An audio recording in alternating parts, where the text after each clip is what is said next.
Welcome to Captain Agro friends. Hello guys, कैसे हो आप सभी लोग। मैं आप सभी का वेलकम करता हूं यूट्यूब चैनल कैप्टन एग्रो में। गाइस आज हम यहां पर पढ़ेंगे तिल सेसमी हम पढ़ने वाले हैं और यहां से आपके फैमिली अधिकतर पूछी जाती है और ऑयल परसेंटेज आपके तिल का पूछा जाता है। तो आज हम इस वीडियो को बिल्कुल अच्छे से स्टार्टिंग से लेकर एंड तक तिल के बारे में मैं आपको बताने वाला हूं। थोड़ा सा कोशिश करना कि जो भी मैं बोर्ड पे लिखूं उसको आप समझें, क्योंकि आज मेरे मुंह में काफ़ी ज़्यादा छाले हो रहे हैं और छालों के चलते मैं जितना बोल पा रहा हूं उतना नहीं बोल पाऊंगा, ठीक है। इसीलिए आप नोट करते हुए चलना और समझते हुए चलना। चलिए भाई वीडियो स्टार्ट करते हैं। शुरू करने से पहले जो लोग चैनल पर नए हैं चैनल को सब्सक्राइब कर लो, पास में जो बेल आइकन है उस पर क्लिक करें ताकि आने वाले सभी वीडियोस के नोटिफिकेशन आपको टाइम टू टाइम मिलते रहे। और गाइस यार मैं कंटिन्यू आप लोगों से सपोर्ट के लिए बोलता हूं, आप सपोर्ट ज़रूर करें। 2-4 स्टूडेंट हैं जिन्होंने सपोर्ट किया, उसके बाद में आप सब सपोर्ट भूल गए, तो आप सपोर्ट करते रहे। लिंक आपको नीचे डिस्क्रिप्शन में दिया हुआ है गूगल पे आईडी का। चलिए भाई फटाफट एक बार सेशन को बिल्कुल अधिक से अधिक शेयर कर दो। नोटिस करना, बोर्ड पर देखना है आप लोगों को, ठीक है ना। बोर्ड पे देखना है। सेसमी इसको हिंदी में तिल बोलते हैं, गिंगली भी इसको बोलते हैं और इसको घी ऑफ पुअर मैन मतलब गरीब का घी भी इसको बोला जाता है। क्या बोला जाता है? Ghee of poor man, ghee of poor man मतलब गरीब आदमी का घी भी किसको बोला जाता है? तिल को। और king of oil seed, king of oil seed crop भी किसको बोला जाता है? तिल को बोला, sorry queen of oil seed crop किसको बोला जाता है? तिल को बोला जाता है। तो दोनों नाम मोस्ट इंपॉर्टेंट है, याद रखना। आगे बढ़ते हैं, इसका बोटनिकल नेम देखते हैं। तो इसका बोटानिकल नेम, वानस्पतिक नाम है सेसमम इंडिकम। इंडिकम। देखो अधिकतर दिक्कत आती है आप लोगों को कि सर हमें बोटनिकल नाम याद नहीं होते। तो गाइस बोटनिकल नेम आपको याद हो जाएंगे बहुत आसान तरीके से। देखो कोई भी बोटनिकल नेम आप याद करते हो तो उसको आप 2-4 जनों को और याद करवाओ। मतलब खुद तो याद करोगे सही, उसको अपने परिवार में छोटे बहन भाई है या कोई दोस्त हैं या आप कहीं बाहर बैठे हुए हो, छोटे बच्चे खेल रहे हैं, ठीक है, तो उनको याद करवाओ कि देखो इसका नाम ये होता है, इसका नाम ये होता है। उससे आपको ज़्यादा याद होगा। ये एक तरीके की टेक्निक है। जब भी आप कोई भी जैसे कोई भी अनाज देखते हो, जैसे आपने गेहूँ देखा तो आप गेहूँ ना बोले, आप बोले कि ये ट्रिटिकम एस्टिवम है। सब्जी लेने गए, अगर आप लोगों ने भिंडी देखा तो भिंडी को बोलो कि ये क्या है? एब्लामोस्कस एस्कुलेंटस है। बनाना आपने देखा तो उसको बोलो कि ये मुसा पेराडिसिका है। मैंगो आपने देखा उसको बोलो कि ये मेंजीफेरा इंडिका है। गवावा आपने देखा उसको बोलो कि ये सीजियम गावा जावा है। इस तरीके से आप बोटनिकल टर्म को यूज़ किया करो अपने डेली लाइफ में, डेली जीवन में, ताकि आप बिल्कुल अच्छे तरीके से सारे बोटनिकल नेम को याद कर पाओ। और एक टाइम आएगा कि आपको सारे के सारे वानस्पतिक नाम और सारे के सारे बोटनिकल नेम बिल्कुल अच्छे से याद हो जाएंगे। भाई मैंने कैसे याद किए? मैं मेरे परिवार में सबको बताता हूँ कि इसका बोटनिकल नेम ये है। बाहर बच्चे खेलते रहते हैं, मैं ज़बरदस्ती बुलाता हूँ, आ बेटा आ इधर आ, मैंगो का नाम क्या है? मेंजीफेरा इंडिका, याद कर ले, कल वापस पूछूंगा। इस तरीके से तो एक टेक्निक होती है याद करने की। आप भी ज़बरदस्ती याद करवाओ उनको तो नहीं होंगे लेकिन आपको हो जाएंगे और क्या पता उनको भी हो जाए, ठीक है। तो ये टेक्निक जरूर अपनाएं, आपको सारे के सारे बोटनिकल नेम बिल्कुल अच्छे से याद हो जाएंगे। भाई मेरे गली वाले जो बच्चे ना वो तो परेशान है मुझसे, क्योंकि मैं उनको बोटनिकल नेम याद करवाता हूँ, ठीक है गाइस। आगे बढ़ते हैं, आगे बात करते हैं हम यहाँ पर फैमिली कि इसका परिवार कौन सा है। तो तिल का परिवार आपसे जेट 2012 में पूछा गया था, सॉरी JRF 2012 में। पेडालिएसी है। पेडालिएसी क्या है? इसका परिवार है। हिंदी वाले बिल्कुल दिक्कत ना ले, पेडालिएसी इसका क्या हो जाएगा? परिवार हो जाएगा। और सेसेमम इंडिकम, सेसेमम इंडिकम क्या हो जाएगा? इसका बोटनिकल नेम हो जाएगा। आगे बढ़ते हैं, आगे बात करते हैं ओरिजिन की। तो भाई उत्पत्ति स्थान आप लोगों को मुझे बताना है। ऑप्शन नंबर ए आपके पास है आत्मनिर्भर, आत्मनिर्भर। एंड ऑप्शन नंबर बी आपके पास है corona. And option number C आपके पास है America. And option number D आपके पास है अफ्रीका। भाई आत्मनिर्भर मतलब इंडिया, कोरोना मतलब चाइना और अमेरिका मतलब USA, United State of America and Africa.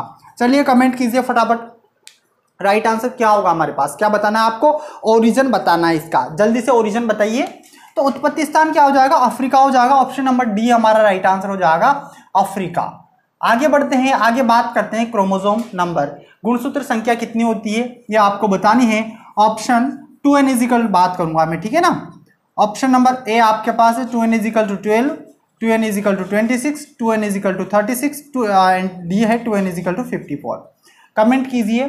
तो क्रोमोसोम नंबर गुणसूत्र संख्या कितनी हो जाएगी, 2n बराबर 26 मतलब 26। ऑप्शन नंबर बी हमारा राइट आंसर हो जाएगा 2n इजिकल टू 26। गाइज आप कमेंट करते हुए चले और यार वीडियो को बिल्कुल अधिक से अधिक शेयर करते हुए चले।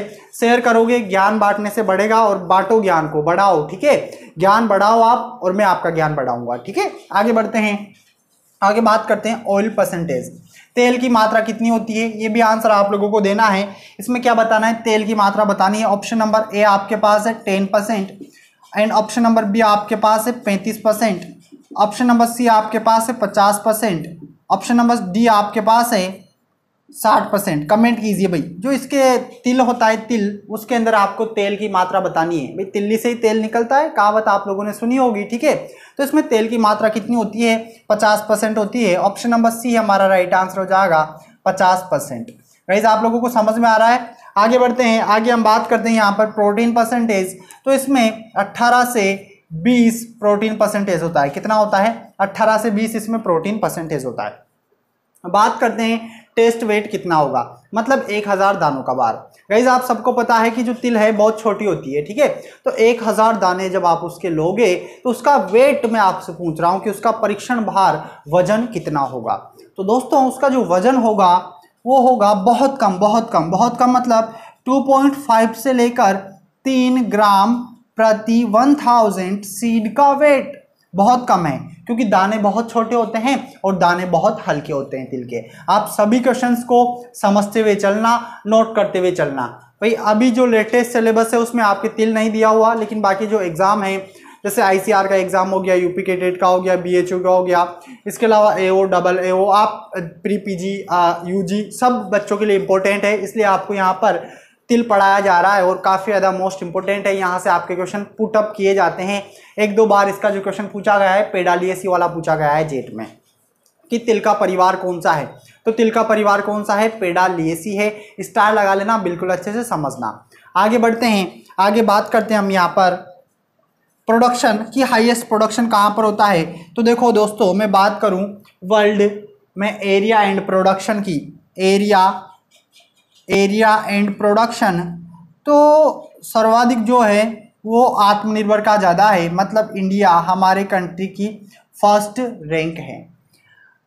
क्लाइमेट की बात करें तो उसके लिए क्लाइमेट उष्ण कटिबंधीय क्लाइमेट चाहिए, मतलब ड्राई सीजन, ठीक है ना। मतलब इसको ज़्यादा पानी की रिक्वायरमेंट नहीं पड़ती। कहने का मतलब आप क्लाइमेट में लिखोगे वेरी ड्राउट टॉलरेंट क्रॉप है, वेरी ड्राउट टॉलरेंट क्रॉप, मतलब इस तरीके से लिख सकते हो उष्ण कटिबंधीय। गाइज आप सभी को समझ में आ रहा है। और यार वीडियो को बिल्कुल अधिक से अधिक शेयर कर दो, लाइक नहीं किया आप तक तो लाइक कर दो फटाफट। वाटर रिक्वायरमेंट की बात करते हैं कि इसके लिए जलमांग कितनी चाहिए, तो इसके लिए जलमांग चाहिए 500 से 600 मिलीमीटर। कितनी चाहिए दोस्तों, 500 से 600 मिलीमीटर। इसके लिए वाटर रिक्वायरमेंट की आवश्यकता पड़ती है, जलमांग की आवश्यकता पड़ती है। आगे बढ़ते हैं और आगे हम यहाँ पर बात करते हैं टेम्परेचर। तो इसके लिए टेम्परेचर चाहिए 23 से 32 डिग्री सेल्सियस। कितना चाहिए, 23 से 32 डिग्री सेल्सियस इसके लिए उपयुक्त तापमान माना जाता है। बात करें यहाँ पर सोइल, तो इसके लिए सैंडी लोम सोइल, सैंडी लॉम मतलब बलुई दोमट मृदा की आवश्यकता पड़ेगी। और इसका पीएच भाई कितने पीएच में आसानी से उग जाती है, तो यहाँ पर पीएच की बात करें तो 6 से लेकर 8। कितना होना चाहिए सॉइल का पीएच, 6 से लेकर 8 होना चाहिए। आगे बात करते हैं स्टोरेज। जब हम तिल को स्टोर करेंगे, मतलब तिल का जब हम भंडारण करेंगे, तो कितनी नमी इसके दानों में होनी चाहिए, तो नमी होनी चाहिए 6 से 8%। कितनी नमी होनी चाहिए, 6 से 8%। और इस पर स्टार लगा लेना, इस पर क्या लगा लेना, स्टार है कि नहीं भाई आपके पास, स्टार जरूर लगा लेना। एक तो पेडालियसी, oil percentage and storage. Guys आप लोगों को सबको समझ में आ रहा है। आगे बढ़ते हैं, आगे हम बात करते हैं सीड रेट की। और सीड रेट आप लोगों से पूछी जाती है, इस पर भी आपको स्टार लगाना है।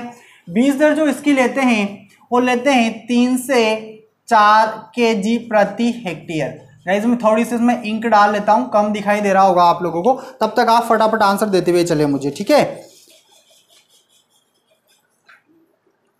सीड रेट कितनी लेते हैं? 3 से 4 kg प्रति हेक्टेयर सीड रेट लेते हैं। आगे आप लोग कमेंट कीजिए फटाफट, डेप्थ बताइए, सीड ट्रीटमेंट बताइए, R इंटू पी बताइए। ब्रांच वाली अलग होती है, अनब्रांच वाली अलग होती है, अभी दोनों आप लोगों को समझा दूंगा मैं। फटाफट कमेंट करते हुए चलिए यार, और वीडियो को बिल्कुल अधिक से अधिक शेयर करते रहिए। कंटिन्यू शेयर कर दिया भाई आप सभी लोगों ने।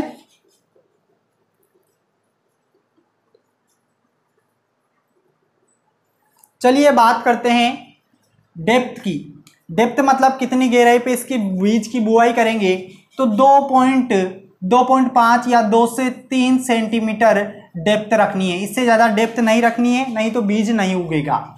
सीड ट्रीटमेंट की बात करें तो सीड ट्रीटमेंट हम करेंगे कैप्टान या थायरम से। किससे करेंगे? कैप्टान या थायरम। और कितना लेना है? ये लेना है 2 ग्राम प्रति केजी सीड के हिसाब से आपको क्या करना है? बीज उपचार करना है, बीज को ट्रीट करना है ताकि फफूंद जनित रोग ना लगे। बात करें R into P and R into P मतलब रो टू रो डिस्टेंस और प्लांट टू प्लांट डिस्टेंस, तो 2 डिस्टेंस हम यहां पर देखेंगे। ये मोबाइल ले जाना उधर। यहां पर 2 डिस्टेंस हम देखेंगे R इंटू पी, तो एक तो R इंटू पी यहां पर हम देखेंगे ब्रांच वाला और दूसरा देखेंगे अनब्रांच वाला। ब्रांच के लिए चाहिए 45 इंटू 15 सेंटीमीटर और R इंटू पी अनब्रांच की अगर मैं बात करूं तो इसके लिए चाहिए 30 इंटू 10 सेंटीमीटर। समझना, तिल का जो पौधा होता है 2 होता है, एक तो तिल होती है सपोज करो ये नॉर्मल, एक होता है ब्रांच जिसमें से ब्रांचें निकलती है, ठीक है, इस तरीके से, और एक होगा बिल्कुल सीधा जिसमें ब्रांच ना निकलेगी, ठीक है, ब्रांच नहीं निकलेगी। यहां पर इसके पोड बनेंगे, इसका फल जो होता है ना पोड बनते हैं इस तरीके से, ठीक है दोस्तों। तो अगर मैं बात करूं इस वाले की तो इसके लिए बीज दर जो लेंगे, बीज दर 3 से 4 kg लेनी है, या फिर आप अनब्रांच जो है अनब्रांच उसमें थोड़ा सा ज्यादा कर सकते हो, 4 से 5 कर सकते हो, बाकी 3 से 4 आपको नॉर्मली याद रखना है। आपको ध्यान देना है डिस्टेंसिंग पे। अगर ब्रांच वाली है जिसमें ब्रांच निकली हुई है तो उसमें डिस्टेंस ज्यादा रखोगे, 45 इंटू 15 रखोगे। क्यों रखोगे? क्योंकि देखो ब्रांच निकलेगी तो जगह चाहिए इसके लिए, मतलब R टू R, एक पौधा यहां पर लग रहा है, एक पौधा यहां पर लग रहा है, ये 45 सेंटीमीटर क्योंकि पौधा फैलेगा। लेकिन अगर मैं बात करूं प्लांट टू प्लांट डिस्टेंस की, तो प्लांट टू प्लांट इसमें रखेंगे 15 सेंटीमीटर, ये प्लांट टू प्लांट 15। ये तो किसका हो गया हमारे पास? ब्रांच वाली का। और अनब्रांच में हम क्या रखेंगे? 30 इंटू 10 रखेंगे। क्लियर हो गया गाइस? आगे बढ़ते हैं, आगे बात करते हैं इरिगेशन कब करेंगे। तो इरिगेशन 2 इरिगेशन करेंगे। पहले इरिगेशन हम करेंगे फ्लावरिंग स्टेज। फ्लावरिंग स्टेज मतलब फूल आते समय। दूसरी इरिगेशन करेंगे पॉड फॉर्मेशन। पॉड फॉर्मेशन मतलब पॉड बनते समय। तो गाइस ये हमारे पास इरिगेशन हो गया। और इरिगेशन में वाटर रिक्वायरमेंट याद रखना 500 से 600 मिलीमीटर। क्या याद रखोगे? 500 से 600 मिलीमीटर आप याद रखोगे। वीड कंट्रोल की बात करें तो भाई खरपतवार इसमें उगते हैं और खरपतवार का कंट्रोल करना पड़ेगा। तो खरपतवार का कंट्रोल करेंगे फ्लूक्लोरेलिन से। फ्लूक्लोरेलिन से क्या करेंगे? वीड कंट्रोल करेंगे। 750 ml या 1 kg प्रति हेक्टेयर के हिसाब से आपको क्या करना है? इसका स्प्रे करना है। आगे बढ़ते हैं और आगे हम बात करते हैं वेराइटीज की। वेराइटीज आप लोगों को बिल्कुल अच्छे से याद करनी है। तिल की वेराइटीज आपसे पूछी जाती है। TC 25 है एंड प्रताप TC 25 प्रताप को C50 भी बोला जाता है। क्या बोला जाता है? C50 बोला जाता है। एंड इसके अलावा RT 46 है, RT 125 है, RT 125 एंड प्रगति है भाई, ठीक है। प्रगति को MT 135 बोलते हैं। इसके अलावा JT 21 है एंड JT 5 है, 8 है, TBG 306 है, बहुत सारी वेराइटीज है एक्सेट्रा। यहाँ पर किसको याद रखना है? आपको प्रताप वेराइटी को याद रखना है, प्रगति को याद रखना है और TC 25 को याद रखना है।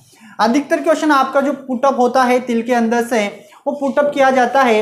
एक तो इसका बॉटनिकल नेम सेसेमम इंडिकम आपको याद रखना है, फैमिली पेडालिएसी आपको याद रखनी है, ओरिजिन क्रोमोसोम नंबर आपके सिलेबस में नहीं दिए हुए हैं, प्रोटीन परसेंटेज आपको याद रखना है, ऑयल परसेंटेज आपको याद रखना है, ठीक है।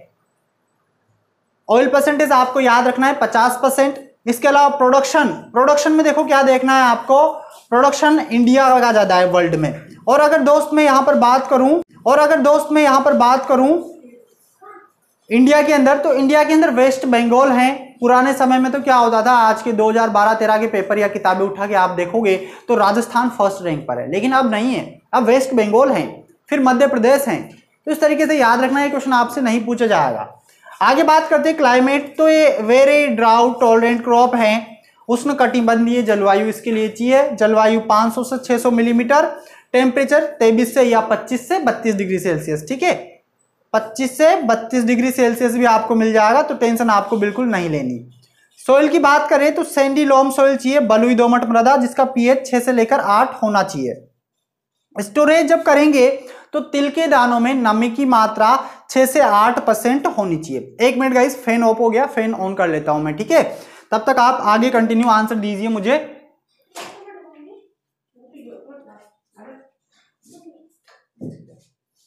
दिखाई दे रहा है?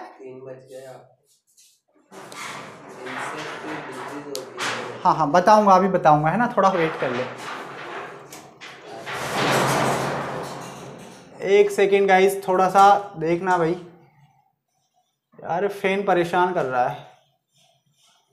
ये चाहता है कि गर्मी लगे मुझे, है ना, ये यही चाहता है कि मुझे गर्मी लगे। अब यार गर्मी लगेगी तो पढ़ाने में प्रॉब्लम आएगी। फैन ऑन हो गया, लाइट ऑन हो गई, ठीक है। चलिए आगे बढ़ते हैं। आगे हमने यहाँ तक इसको रिवाइज कर लिया दोबारा से। नमी 6 से 8% चाहिए, बीज दर इसके लिए 3 से 4 kg प्रति हेक्टेयर चाहिए, एंड डेप्थ 2 से 3 सेंटीमीटर। सीड ट्रीटमेंट कैप्टान या थायरम से करेंगे 2 ग्राम प्रति केजी सीड को। R/P ब्रांच के लिए 45/15 रखेंगे, अन ब्रांच के लिए 30/10 रखेंगे। इरिगेशन में water requirement, flowering stage and second pod formation.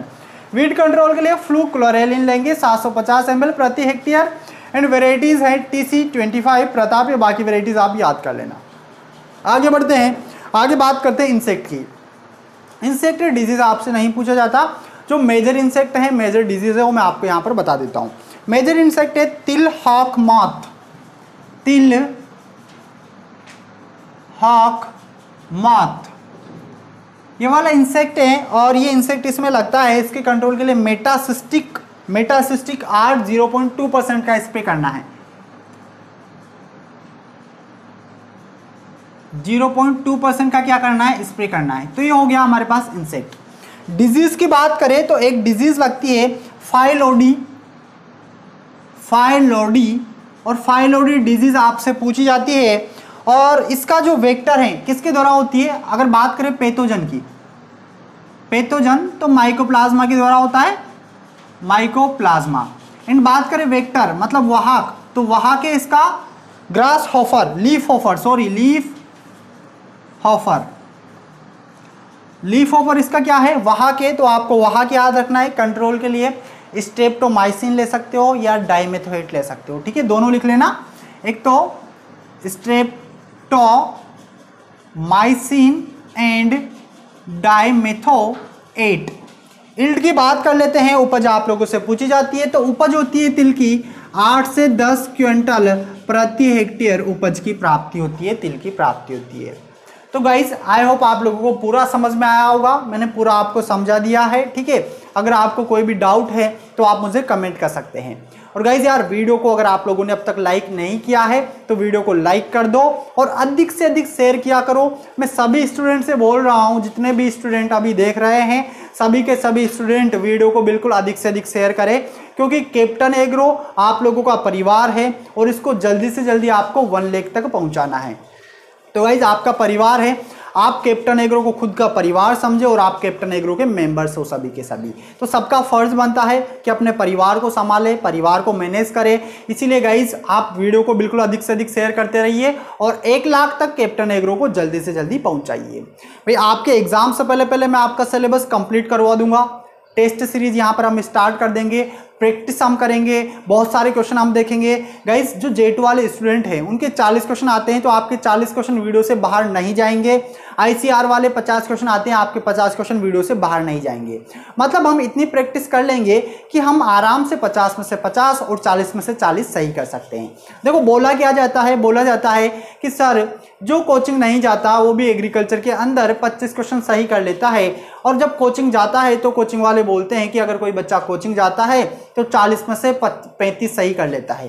तो दोस्त मैं ये नहीं बोल रहा कि आप 40 में से 35 सही करोगे यार, आप 40 में से 40 सही करोगे, क्योंकि अगर आप पढ़ोगे तो 40 में से 40 सही हो जाएंगे और बिल्कुल अच्छे से सारे के सारे मार्क्स हमारे आ जाएंगे। क्योंकि ये सब कुछ डिपेंड आपके ऊपर करता है, आपके ऊपर निर्भर करता है। अगर आप मान लोगे तो हार जाओगे, और अगर ठान लोगे तो जीत जाओगे। और दोस्त बस ठान लो कि 40 में से 40 सही करेंगे, 50 में से 50 सही करेंगे। मेरा आपको पूरा सपोर्ट है, सारा सिलेबस करवाऊंगा एग्रीकल्चर का। केमिस्ट्री एंड बायो केमिस्ट्री के लिए एक दिन छोड़ के एक दिन आपकी क्लास लग रही है शाम को 5 बजे, जिसमें आपको क्वेश्चंस सोल्व करवाए जा रहे हैं पुराने पेपर्स के। देखो पिछले 10 सालों के जो पेपर होते हैं उनमें से करीबन 8 से 10 क्वेश्चन आपके पुटअप होते हैं, ताकि वो आपके कवर हो सके। बाकी आप अपने लेवल पर तैयारी करते रहिए बायोलॉजी एंड केमिस्ट्री की।